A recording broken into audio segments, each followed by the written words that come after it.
Oke, kita kembali lagi dengan acara ngobrol santai, ngobrolin pemilu, ngobrolin politik tanpa memihak. Karena kita akan menggali terus sisi lain dari pemilu, yaitu sisi dari penyelenggara, bukan dari peserta. Di episode sebelumnya kita sudah mendapatkan penjelasan yang detail mengenai tahapan, mengenai PPK, apa itu PPK, apa itu PPS, dan dan tugas masing-masing tiap anggota PPK. Dalam hal ini kita akan membahas masalah tahapan yang menurut saya penting sekali sebagai dasar dari penyelenggaraan pemilu nanti 14 Februari 2024. Tahapan itu adalah tahapan penyusunan daftar pemilih. Untuk itu di samping saya sudah ada Bapak Kahfi, Akang Kahfi, Akangnya, Ya. Kang Kahfi sebagai ODP atau kepanjangannya itu Operator Data Pemilih PPK Kecamatan Cikole. Sehat Kang? Ya, alhamdulillah. Sehat Kang Diat. Damang, abdi damang, alhamdulillah. Nah kan kemarin kita ngobrol sama Pak Asep mengenai ada ODP, ada sosialisasi, ada teknis. Nah sekarang kita ke ODP dulu nih. Di ODP itu tugas PPK ODP itu seperti apa Kang? Bisa dijelaskan sama Ya, baik, saya menjawab ya. Tugas ODP di PPK ini sebenarnya tugas perencanaan lah, termasuk perencanaan ya, untuk menyusun daftar pemilih untuk pemilu 2024 nanti. Jadi kita menyusun data pemilih, ada data dari admin duk tuh. Kita susun apakah ada yang sudah meninggal, apakah ada yang pindah, kita susun semua itu gitu, supaya datanya akurat, mutakhir gitu. Jadi Simpelnya seperti itulah gitu. simpelnya memutakhirkan data yang memang sudah sebelumnya sudah ada, data mentahnya sudah ada ya. Kemudian selain dari data mentah itu nanti akan ada penambahan atau pengurangan itu di tahapan saya lupa namanya itu, yang suka pasang stiker itu apa kan? Itu coklit ya. Coklit ya. Ya, Coklit itu kepanjangan dari pencocokan dan penelitian. pencocokan dan penelitian data tentu saja. Oke.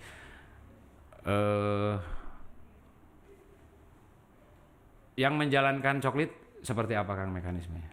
Jadi tahapan coklit itu sebelum dilakukan coklit, KPU membentuk itu badan lagi, yaitu Badan Pantarlih. Apa itu Pantarlih? Panitia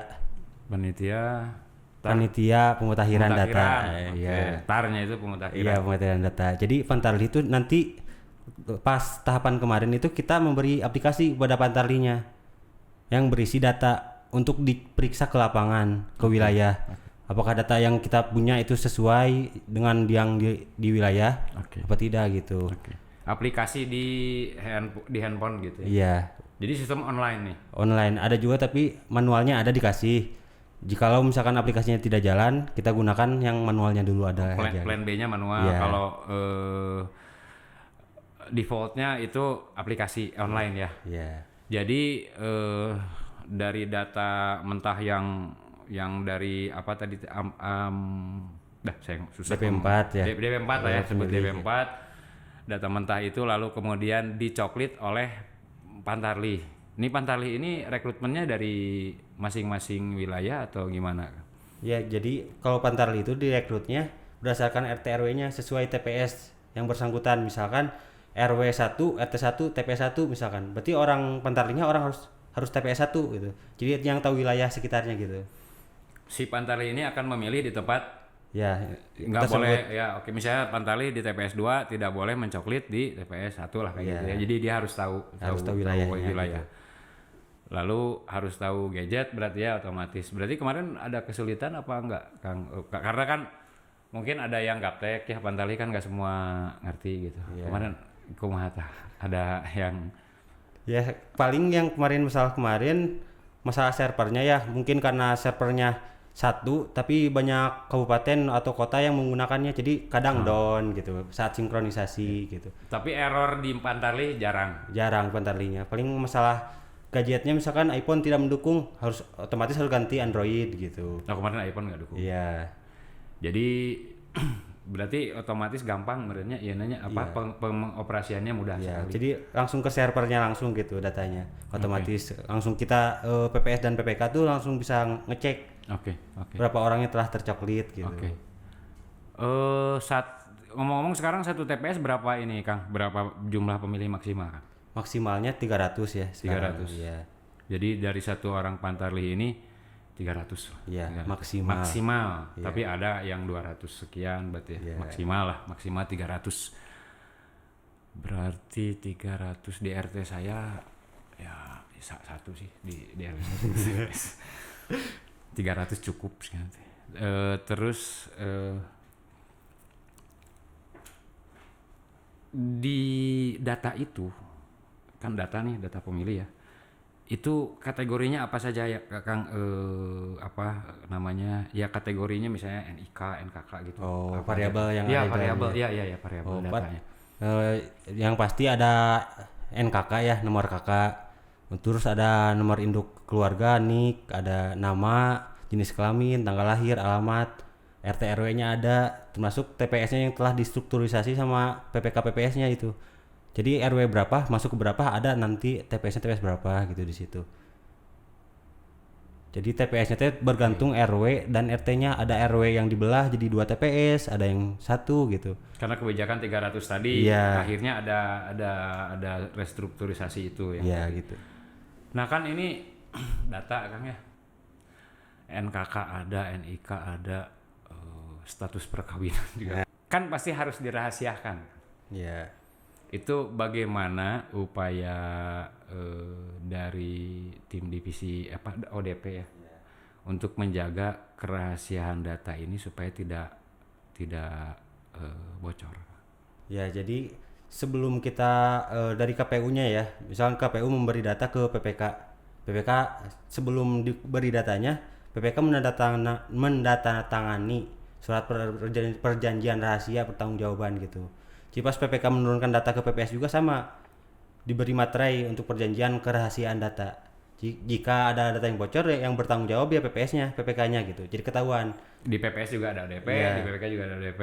Iya. Jadi kalau misalnya di PPS tertentu ini ada data bocor, berarti semua jauh PPS ya. Tanggung jawabnya itu kelurahan itu gitu. Oke. Selain surat perjanjian itu, aplikasinya juga berarti khusus ya? Iya, aplikasinya ada tuh untuk PPK, ada yang online dan offline akun Sidali untuk memeriksa data pemilih. Untuk di tingkat PPS ada Sidaber khusus buatan KPU Kota Sukabumi. Jadi untuk pengolahan datanya ada di aplikasi Excel yang dibuat sama KPU. Jadi misalkan ada perubahan dari Sidaber, nanti kita sinkronisasi di Sidali online gitu. Jadi nanti akan muncul datanya di DPT online gitu. Ya. Agar bisa dicek sama pemilih gitu.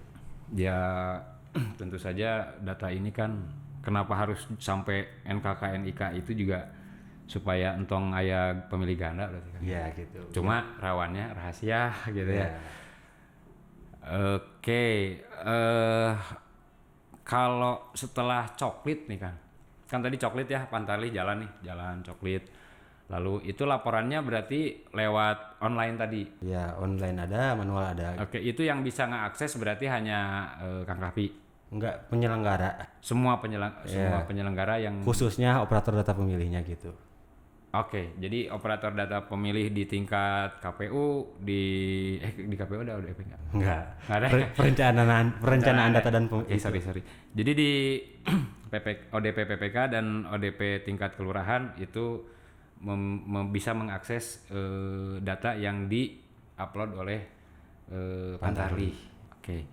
Lalu setelah itu ini sih berandai-andai gitu ya. Kalau ternyata Pantarlihnya ini ya mungkin saja kan ada human error ya.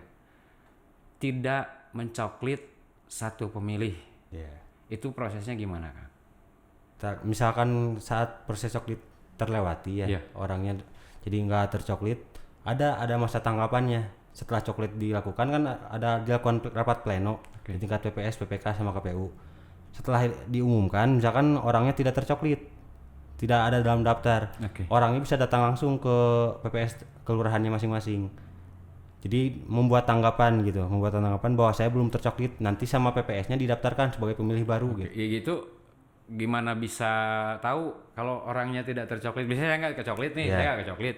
Saya tahunya dari mana kalau saya nggak kecoklit, Kang? Kan itu setelah di pleno di KPU kan diumumin tuh daftar pemilih hasil pemutakhirannya diumumin. Oh iya, Nah, iya. Jadinya DPS kan daftar pemilih Oke, sementara. oke. Nanti setelah DPS diumumkan di wilayah tuh kelihatan sama warga, dicek di sana. Misalkan nama saya gak ada, datang langsung ke PPS-nya. Oh jadi kemarin kalau ada pengumuman nggak baca, berapa kali nggak baca nih ya? Orang sibuk nolnya tuh baca gitu. Sampai sekarang misalnya nggak ada nih gitu. Gimana, Kang? Gitu. Kalau sekarang sudah ada online-nya, ada di website KPU-nya, cek DPT online. Cek DPT online, nanti kita kasih Linknya ya. kasih link. Cek DPT online. Iya. Jadi dia bisa ngecek, misalnya saya dia pribadi gitu cek. Ternyata saya belum dimasukin gitu. Iya. Bisa daftar langsung. Bisa juga. Daftarnya bisa langsung sendiri atau harus ke penyelenggara? Kalau misalkan belum terdaftar sama sekali sebagai pemilih, bisa langsung di DPT online-nya. Oke. Nanti kan sekarang sebenarnya ada untuk pengubahan data tapi masih belum berfungsi sepertinya gitu. Masih dalam progres gitu. Udah, oke. Iya. Kalau misalnya saya tercatat di TPS Kota Bandung, Iya. ternyata kan saya di sini gitu, pindah lah gitunya, saya pindah ya. Itu dicek DPT online juga. Iya. Nggak usah harus konfirmasi ke RT dulu yang di sana di Bandung gitu nggak? Ya, harusnya sih emang konfirmasi ya, tapi karena jarak jauh mungkin jadi ke TPS yang sekarang aja daftar pemilih baru, nanti otomatis ganda kan. Oke, jadi saya nggak usah ke Bandung lah, langsung aja daftar ke PPS-nya. PPS kelurahan saya gitu ya. Iya. Oke, saya nggak bakal nyebutin kelurahan si di Teang. Kalau selain cek DPT online, Kang, web apa saja yang misal ya orang pengen tahu kepo gitu yang terang data dan sebagainya untuk dirinya gitu. Selain cek DPT online ada lagi web KPU yang lain yang bisa diakses sama Belum masyarakat? ada sepertinya. Belum ada ya. Paling DPT online, kalau misalkan DPT online-nya error langsung ke PPS-nya langsung aja. Ngobrol aja gitu. Udah deket kan kelurahan juga. Oke. Jadi bawa apa tuh? Kakak. Bawa kakak, KTP, misalkan meninggal bawa surat akta kematian gitu. Oh iya itu yang meninggal ya. Iya. Kalau yang meninggal misalnya kan kemarin saya sempat ngobrol sama Pak Asep, kan sekarang prinsipnya di juri nih. Kalau misalnya ada warga yang meninggal tapi dengan alasan tertentu tidak membuat surat keterangan kematian, itu apakah di data Kang Kahpi ini akan disebut meninggal atau dia masih ada? Jadi kan prinsip sekarang di jure ya. Jadi kita gak bisa eksekusi kalau misalkan nggak ada akta kematiannya. Misalkan dipertanyakan buktinya mana meninggal kan. Oke. Jadi misalkan hanya orangnya kan belum tentu gitu. Orangnya meninggal apa enggak. Jadi harus ada datanya dulu. Terdata apa belum nih orangnya gitu.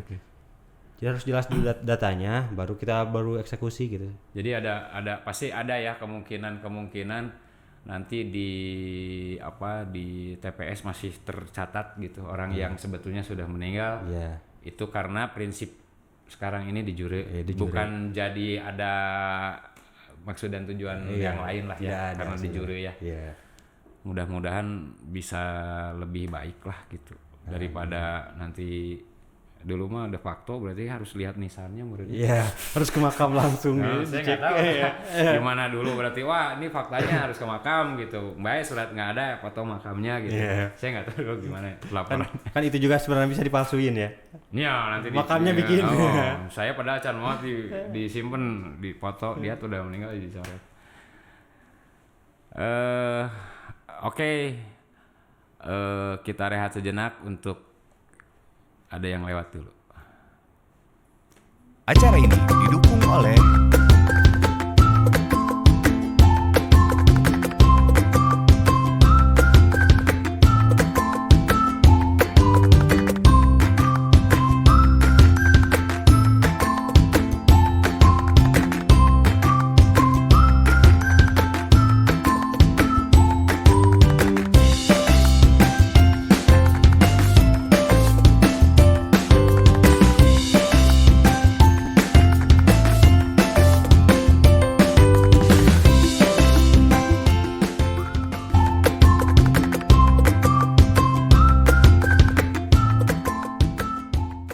Oke, Kang, tahan dulu obrolannya.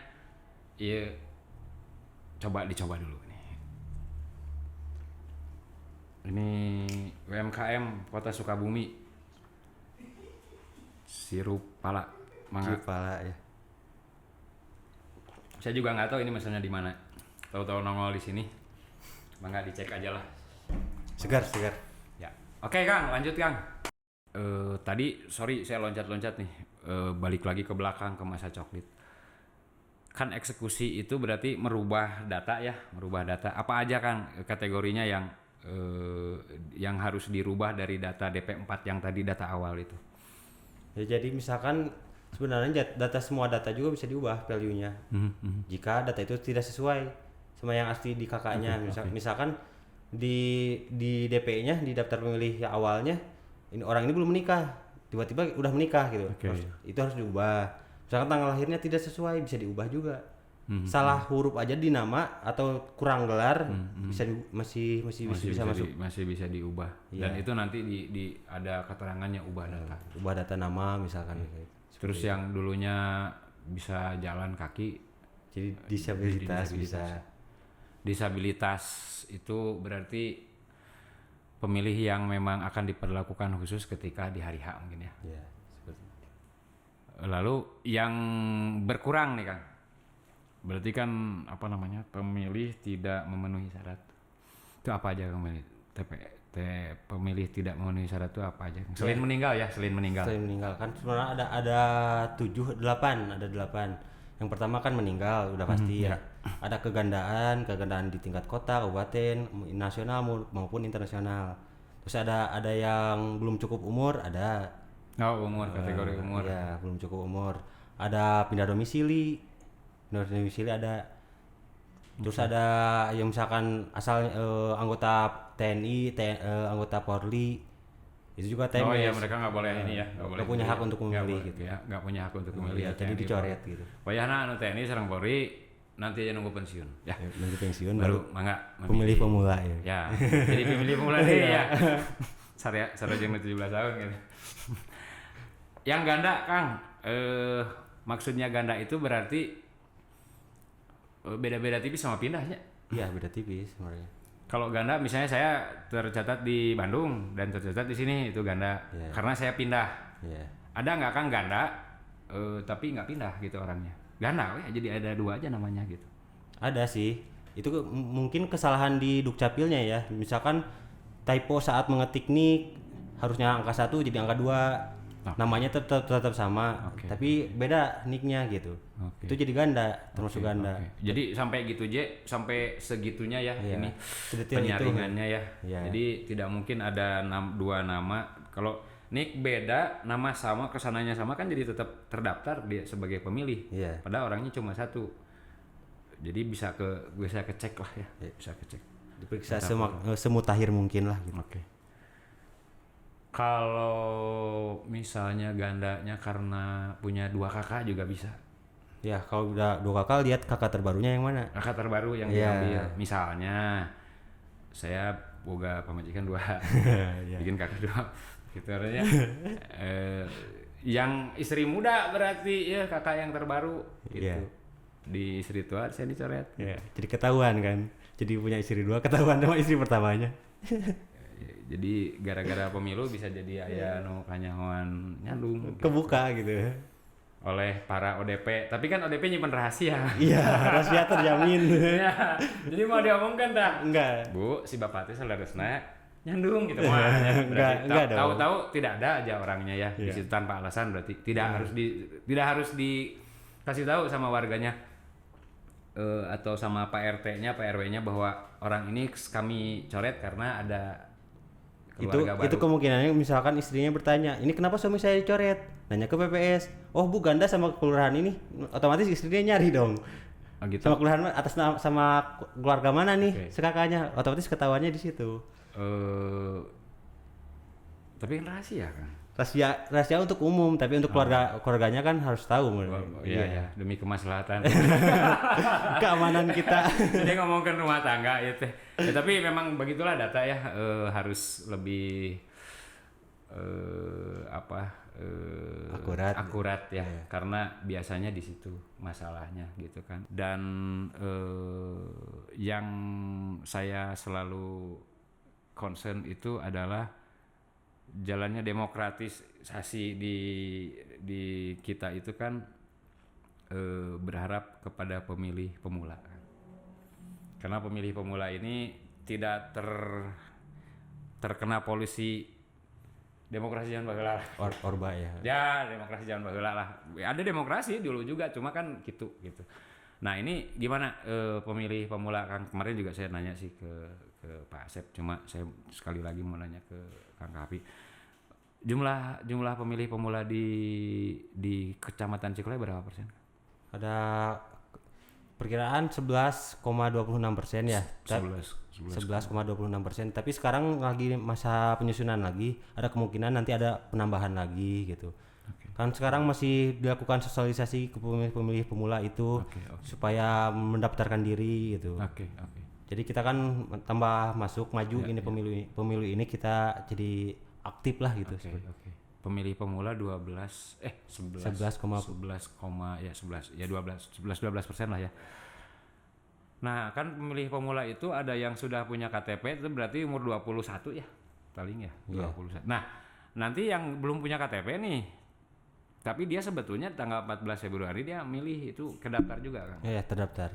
Jadi hitungan kita, misalkan kita sewaktu mencoklit itu dicek dulu pemilih ini, misalkan perkiraan tanggal 17 tahun tanggal 14 Februari, 17 tahun nih, itu masuk ke potensial tapi non KTPL gitu. Ada namanya pemilih potensial non KTPL gitu. KTP elektronik. Ya. Oke. Jadi yang belum punya KTP tapi coba dicek stikernya di rumah masing-masing apa dia ditulis namanya apa enggak.